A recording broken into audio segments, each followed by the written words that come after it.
shutter. I wanted to come at you today with kind of a quick review. A couple apps that I've been using recently, and they're both made by the people who brought you FiLMiC Pro. And great apps, but I wanted to put them together since they kind of both go hand in hand. The first one is Firstlight. Now, this app has been around for a little while now. In the grand scheme of iPhone photography, it's kind of late to the game. It launched as a premium service. There was a free version that you could play around with just some basic features.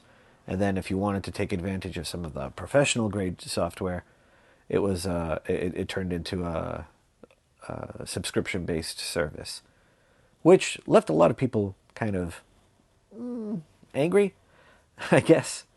The reason why I think that was a bad idea to begin with is, again, they're kind of late to the party. There's already camera companies like Camera Plus 2 that have been on the market since the very beginning of iPhone photography.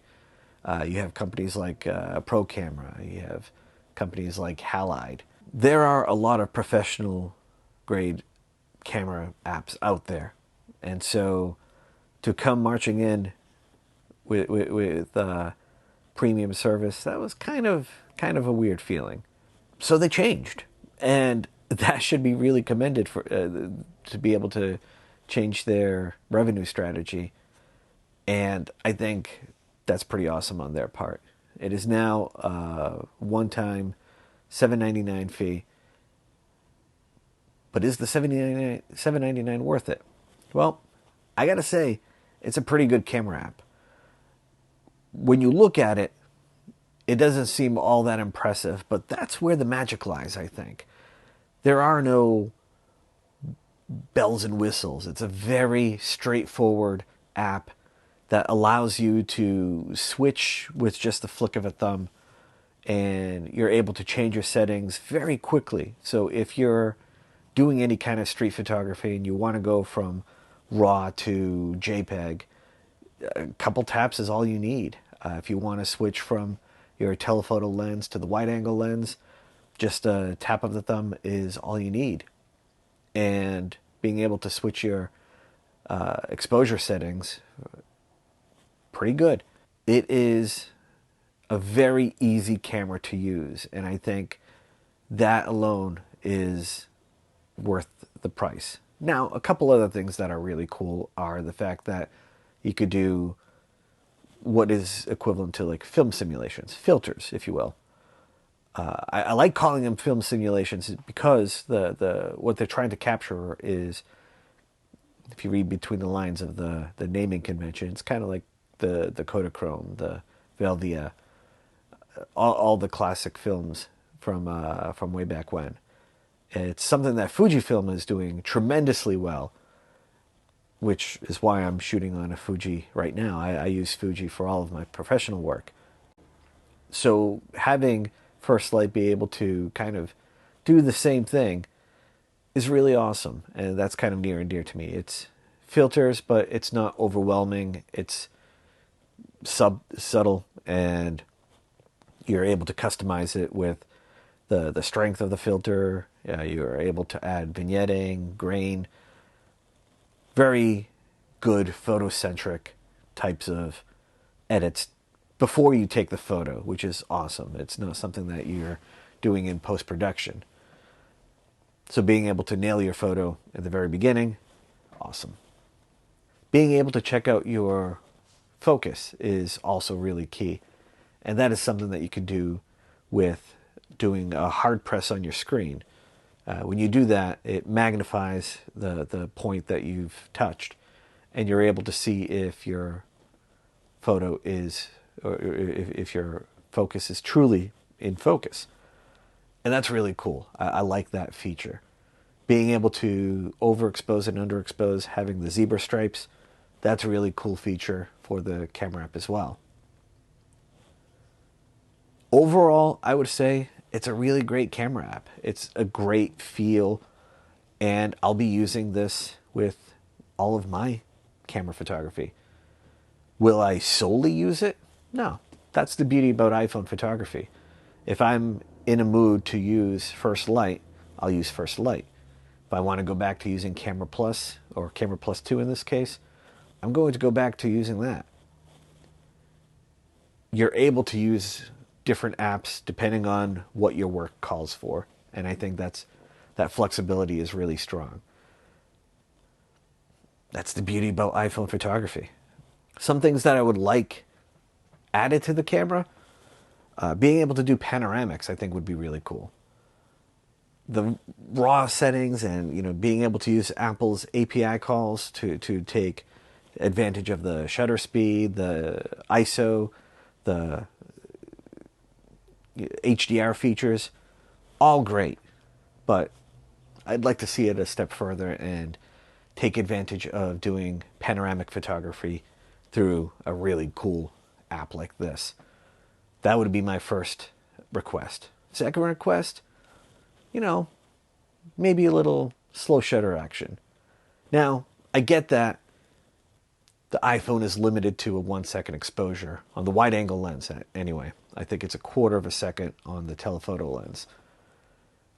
There's no getting around that, sure. But there's ways you could simulate the long exposure, kind of like what slow shutter cam does and Camera Plus 2. Adding that functionality to Firstlight, I think that'd be really cool. But that's just me. I like waterfalls. I mean, overall, I think the ease of use is a really strong feature for this camera app.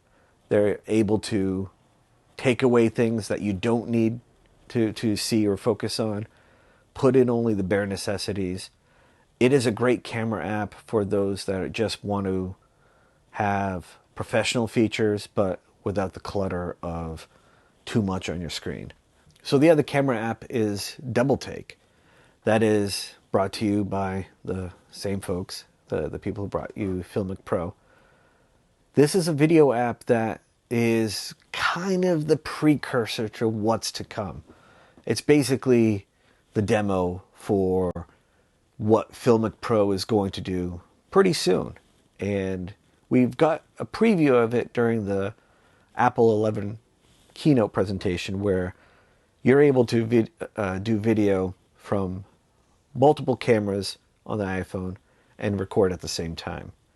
Now, I have the iPhone XS, so I'm only able to record 2 of the cameras at the same time.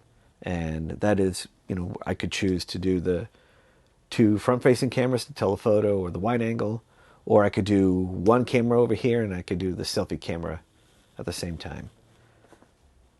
Now, the app is very straightforward. It is bare bones, just multiple camera angles, recording, that's it. There's nothing fancy to it, and I think that's really cool. It's, for me personally, it's a world of, it's going to make doing B-roll video a lot easier. Me just walking, I could do it from 1 angle, I could do it at 2 angles. I think that's really awesome. And being able to do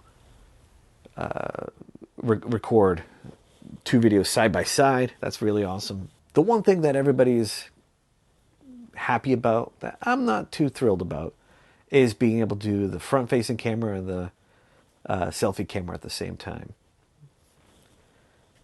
I mean, it's cool, but you really got to nail your setting perfectly, because if you need to make an adjustment to one side, you got to make the same adjustment to the other side. So if I'm here interviewing and I'm talking to somebody else on the other side, if I need to adjust the camera one way, I need to adjust the person in the other side pretty much the same but opposite way, just so you can have that shot work. And while it's cool on the technical side, great achievement as far as what you're able to do. But will I be using it? Not particularly. But it's still a great camera app.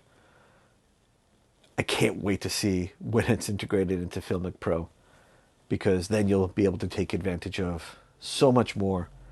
And let's wait and see. But for now, as a standalone app, I think it's great. The price is right. It's free. And you can have a lot of fun with it.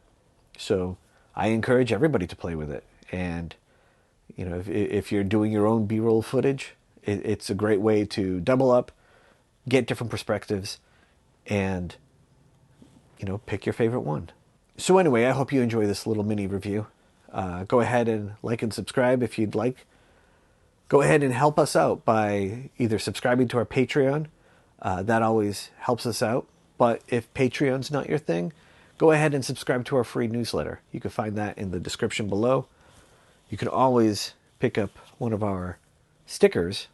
They are $5, and you can find it in the links below. That always helps us with keeping the lights on, and hopefully it can decorate some of your stuff. I have this as a bumper sticker on my car, as well as my iPad Pro, my first gen iPad Pro. And also check out our audio podcast that can be found on iTunes, Stitcher, or any other places podcasts can be found. That's all for this week. We'll see you next time.